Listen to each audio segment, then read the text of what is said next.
আসসালামু আলাইকুম প্রিয় দর্শক, জানিয়ে দেব এখনকার গুরুত্বপূর্ণ টপ নিউজটি। পুরো নিউজটি উপস্থাপন করব আমি নিপা আক্তার শিমু। এবার বিস্তারিত খবর। ইসলামী আন্দোলন বাংলাদেশের সিনিয়র নায়েবে আমির মুফতি সৈয়দ মোহাম্মদ ফয়জুল করিম বলেছেন, বিএনপি কেন জনগণের উপর আস্থা রাখতে পারছে তা স্পষ্ট নয়। তিনি বলেন, পিআর পদ্ধতিতে নির্বাচন হলে জনগণের রায়ে সব ঠিক হয়ে যাবে। সেখানে বিএনপির সমস্যা কোথায় তা জনগণও জানতে চায়।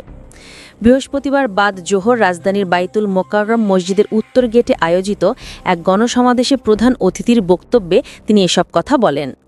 তিনি আরও জানান, পিআর নিয়ে ইসলামী আন্দোলন দীর্ঘদিন ধরে আন্দোলন করছে এবং জরিপেও দেখা গেছে দেশের অধিকাংশ মানুষ এই ব্যবস্থার পক্ষে।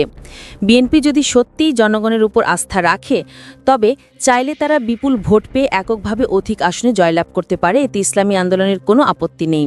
কিন্তু বিএনপি কেন এই আস্থা দেখাতে পারছে না, সেটিই প্রশ্ন। তিনি প্রস্তাব করেন, পিআর পদ্ধতি নিয়ে গণভোট আয়োজন করা হোক। যদি জনগণের বিপক্ষে রায় দেয়, তবে আর এ দাবি তোলা হবে না। এ সময় তিনি নির্বাচনকে স্বচ্ছ করতে জুলাই সনদের আইনি স্বীকৃতি, লেভেল প্লেয়িং ফিল্ড নিশ্চিতকরণ, গণহত্যার বিচার এবং ফ্যাসিবাদের সহযোগীদের বিচারের আওতায় আনার দাবি জানান। সরকার প্রসঙ্গে তিনি বলেন, সংস্কার ও বিচার কার্যক্রম দৃশ্যমান না করেই সরকার নির্বাচন আয়োজনের পথে হাঁটছে। এতে সরকারের নিরপেক্ষতা নিয়ে প্রশ্ন উঠছে।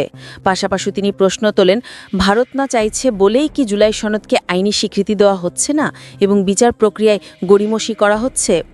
যুগপৎ আন্দোলন প্রসঙ্গে তিনি বলেন, একই দাবিতে সবাই নিজ নিজভাবে আন্দোলন করছে, এটি যুগপৎ আন্দোলন। তবে কেউ কেউ একে বিশেষ কোনো দলের নেতৃত্বাধীন আন্দোলন হিসেবে দেখাচ্ছেন, যা সঠিক নয়।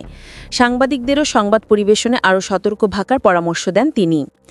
শিক্ষা খাত প্রসঙ্গে ফয়জুল করিম বলেন, প্রাথমিক শিক্ষার মান খুবই খারাপ। সেখানে ভাষা, বিজ্ঞান, গণিত ও তথ্য প্রযুক্তি শিক্ষক না দিয়ে গানের শিক্ষক নিয়োগ দেওয়া উদ্দেশ্যপ্রণোদিত।